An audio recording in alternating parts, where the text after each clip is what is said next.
जय हिंद दोस्तों, स्वागत है आपका अपने YouTube चैनल उड़ान क्लासेज के ऊपर।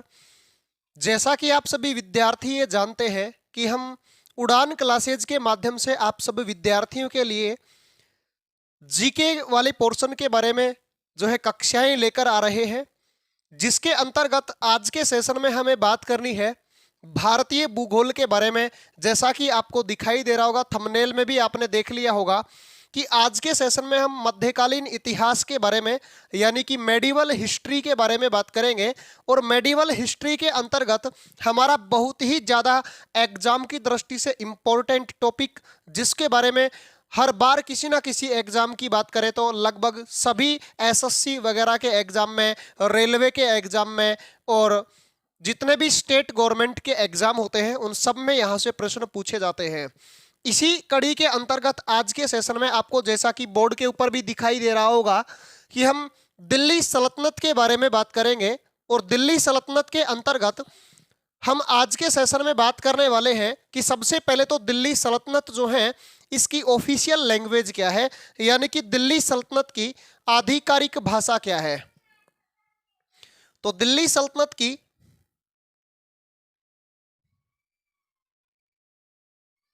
आधिकारिक भाषा यानी कि ऑफिशियल लैंग्वेज कौन सी है। तो दिल्ली सल्तनत की आधिकारिक भाषा यानी कि ऑफिशियल लैंग्वेज जो है, ये लैंग्वेज कौन सी है, तो ये फारसी थी। दिल्ली सल्तनत की ऑफिशियल भाषा कौन सी थी, तो फारसी हुआ करती थी। और दिल्ली सल्तनत के अंतर्गत हम बात करते हैं 5 राजवंशों के बारे में, जिसमें एक हम दिल्ली सल्तनत के अंतर्गत सबसे पहला राजवंश पढ़ेंगे जिसमें हम गुलाम वंश के बारे में बात करते हैं। दूसरे नंबर पर फिर हम बात करते हैं खिलजी वंश के बारे में। तीसरे नंबर पर हम जो है तुगलक वंश के बारे में बात करते हैं। और चौथे नंबर पर सैयद वंश व पांचवा व अंतिम वंश दिल्ली सल्तनत का जो है लोधी वंश है, उसके बारे में भी हम डिटेल से बात करेंगे। आज के सेशन में हमें बात करनी है सबसे पहले वंश के बारे में। और दिल्ली सल्तनत का सबसे पहला जो वंश है उस वंश का नाम है गुलाम, या इसी को बोला जाता है मामलूक, या इसी को कहा जाता है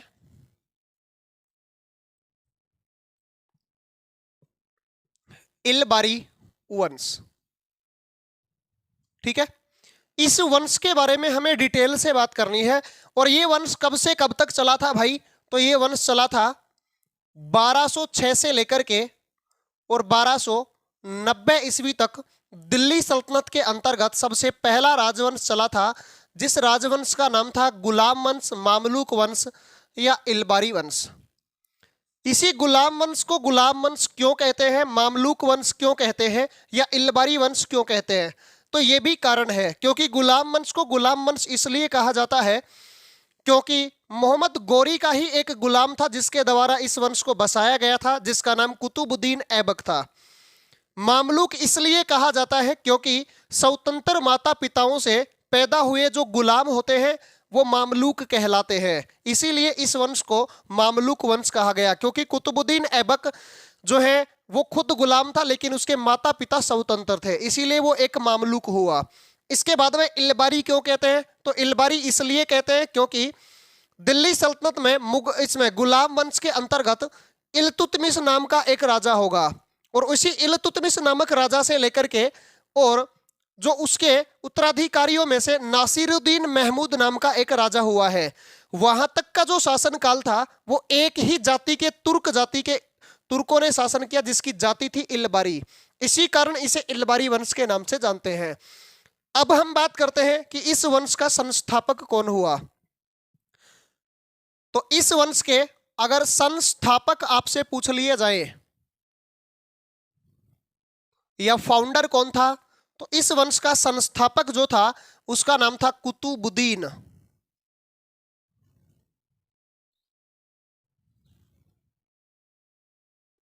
ऐबक। और इसी कुतुबुद्दीन ऐबक ने शासन किया था गुलाम वंश में 1206 से लेकर 1210 ईस्वी तक। ये कुतुबुद्दीन ऐबक ने शासन किया था। अब कुतुबुद्दीन ऐबक ने मात्र लगभग 4 से 5 साल के समथिंग शासन किया है। इसने 4 से 5 साल शासन किया, 6 से लेकर 10 तक। इसके अंतर्गत सबसे पहला प्रश्न तो आपसे यही पूछा जा सकता है कि दिल्ली सल्तनत के संस्थापक कौन थे, तो कुतुबुद्दीन ऐबक। दूसरा प्रश्न यह बनता है कि गुलाम वंश का संस्थापक कौन, तो वो भी कौन होगा, कुतुबुद्दीन ऐबक होगा। साथ में ही एक प्रश्न यह भी बनता है कि कुतुबुद्दीन ऐबक जो है, इसी कुतुबुद्दीन ऐबक में ये जो ऐबक शब्द है, इस ऐबक शब्द का शाब्दिक अर्थ क्या निकलता है। ये पेपर में बहुत बार आया हुआ प्रश्न है। तो ऐबक शब्द का शाब्दिक अर्थ क्या है, तो इसका शाब्दिक अर्थ होता है गॉड ऑफ मून, यानी कि चंद्रमा का देवता। क्या होता है, चंद्रमा का देवता होता है। तो ऐबक का शाब्दिक अर्थ होता है गॉड ऑफ मून या चंद्रमा का देवता। इसी कुतुबुद्दीन ऐबक के बारे में बात करें तो कुतुबुद्दीन ऐबक जो है, यही सबसे पहला गुलाम वंश का राजा बना और इसी के द्वारा गुलाम वंश बसाया गया। इसी के तहत इसने सबसे पहले राजा बनते ही अपनी राजधानी, अपनी कैपिटल किसको बनाया, तो इसने सबसे पहले अपनी राजधानी जो बनाया था, वो राजधानी बनाया था लाहौर को। तो कुतुबुद्दीन ऐबक ने अपनी राजधानी किसको बनाया था, लाहौर को बनाया था। और इसी के अंतर्गत कुतुबुद्दीन ऐबक ने जो है लाहौर को राजधानी बनाने के बाद में लाहौर की जनता के अंदर, कौन सी जनता के अंदर, लाहौर की जनता के अंदर जो है लाखों रुपयों का दान किया। क्या कर दिया भाई, लाखों रुपयों का दान किया। इस कारण से कुतुबुद्दीन ऐबक को लाहौर की जनता ने एक उपाधि से नवाजा, एक टाइटल दे दिया, एक उपाधि दे दी। और इसकी वो उपाधि कौन सी थी, तो वो उपाधि थी लाख बख्श, यानी कि कुतुबुद्दीन ऐबक को ही लाख बख्श भी कहा जाता है। तो कुतुबुद्दीन ऐबक को लाख बख्श की उपाधि किसके द्वारा दी गई है, तो वो दी गई है लाहौर की जनता के द्वारा।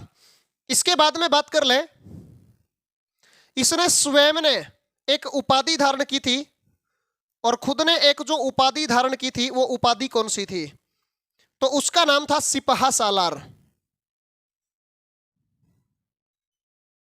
सिपहा सालार के नाम से इसने उपाधि धारण की थी। और सिपहा सालार का मतलब क्या होता है, तो होता है सेनापति। क्या होता है, सेनापति होता है। यानी कि इसने कभी भी अपने सिंहासन का प्रयोग नहीं किया। ये कभी भी सिंहासन में राजा की कुर्सी पर बैठ करके और शासन नहीं करता था। ये हमेशा सेनापति की कुर्सी पर बैठ करके और शासन की जो है कमान संभालता था। इसी कारण से इसे जो है क्या कहा जाता है, सिपहा सालार के नाम से जाना जाता है। इसके बाद में बात करें, इसका एक गुलाम हुआ करता था, जो कि इसका एक दामाद भी हुआ करता था। जो इसका दामाद और गुलाम था, उसका नाम था इल्तुतमिश।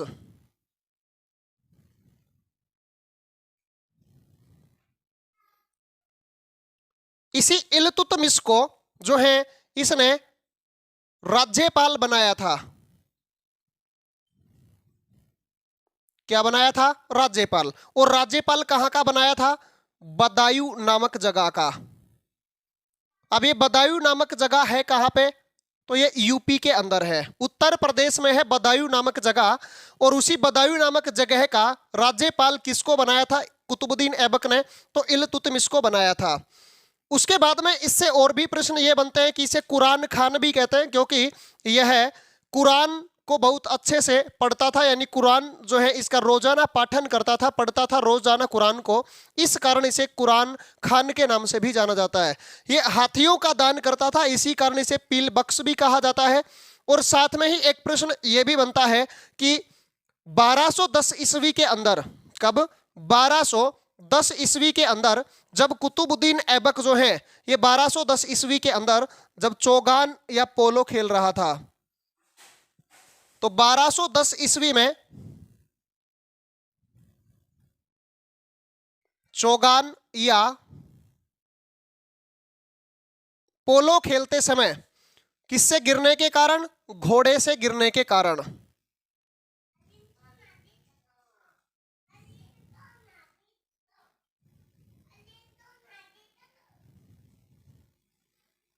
घोड़े से गिरने के कारण इसकी 1210 ईस्वी में क्या हो गई भाई? मृत्यु हो गई। कुतुबुद्दीन ऐबक जो है ये 1210 ईस्वी में चौगान यानी कि पोलो खेलते समय घोड़े से गिरने के कारण इसकी मृत्यु हो जाती है। इसके बाद में जैसे ही ये मरता है तो मरने के बाद में एक प्रश्न ये भी बनता है कि इसका मकबरा कहाँ पे है? इसका मकबरा कहाँ पे है? तो इसके मरने के बाद में इसके मकबरे के बारे में भी प्रश्न बनता है कि इसका मकबरा कहाँ पे है? तो इसका मकबरा जो है वो है लाहौर में। कहां पे है? लाहौर में इसका क्या है? तो लाहौर में इसका मकबरा है। लेकिन इसके जैसे ही ये मरा कुतुबुद्दीन ऐबक, तो कुतुबुद्दीन ऐबक के मरने के बाद में इसका उत्तराधिकारी जिसका नाम था आराम शाह, ये आराम शाह सिंहासन पर बैठा और आराम शाह ने सिंहासन पर बैठ करके और कुछ महीने, लगभग 8 महीने तक आराम शाह ने शासन किया। और 8 महीने तक शासन करने के बाद में, और यही बात पसंद नहीं आती है 8 महीने के बाद में इल्तुतमिश को, क्योंकि इल्तुतमिश का मानना यह था कि जिस प्रकार से कुतुबुद्दीन ऐबक मोहम्मद गोरी का गुलाम और दामाद था, उसने गुलाम वंश बसाया, उसी प्रकार से गुलाम वंश में अगला राजा वही होना चाहिए जो कि इसका गुलाम हो या इसका दामाद हो। ठीक है, इसी कारण अपने आप को इसका गुलाम में दामाद होने के कारण और बदायूं से अपनी सेना लेकर आता है और आकर के इल्तुतमिश इसके उत्तराधिकारी आराम शाह को सल्टाता है। यानी इसका आपसे पूछ लिया जाए कि इसका एक उत्तराधिकारी हुआ करता था और इसके उत्तराधिकारी का नाम क्या था? तो उसका नाम था आराम शाह। और इसी आराम शाह की हत्या किसने की? तो आराम शाह की हत्या करने वाला व्यक्ति था जिसका नाम था इल्तुतमिश। और इसको मारने के बाद में 1211 ईस्वी में सिंहासन पर बैठ जाता है इल्तुतमिश। ठीक है, और 1236 ईस्वी तक इल्तुतमिश शासन करेगा। तो इतना एक बार आप स्क्रीनशॉट ले लीजिए। आज के सेशन में हम इतनी ही बात करेंगे। अगर आपको क्लास समझ में आई, बेहतरीन तरीके से अच्छी लगी क्लास, तो कृपया उड़ान क्लासेज के इस यूट्यूब चैनल को सब्सक्राइब कर लें और साथ में ही बेल आइकन का बटन है उसको भी प्रेस कर लें, ताकि आपको क्लास का जो है नोटिफिकेशन समय समय पर मिलता रहे और आप अपनी तैयारी को इसी प्रकार से सारगर्भित तरीके से व सुचारू रूप से जारी रख सकें। तो आज के सेशन में हमारा इतना ही। मैं उम्मीद करता हूं कि आपका दिन शुभ रहे, खुश रहे, आप आबाद रहे। धन्यवाद दोस्तों।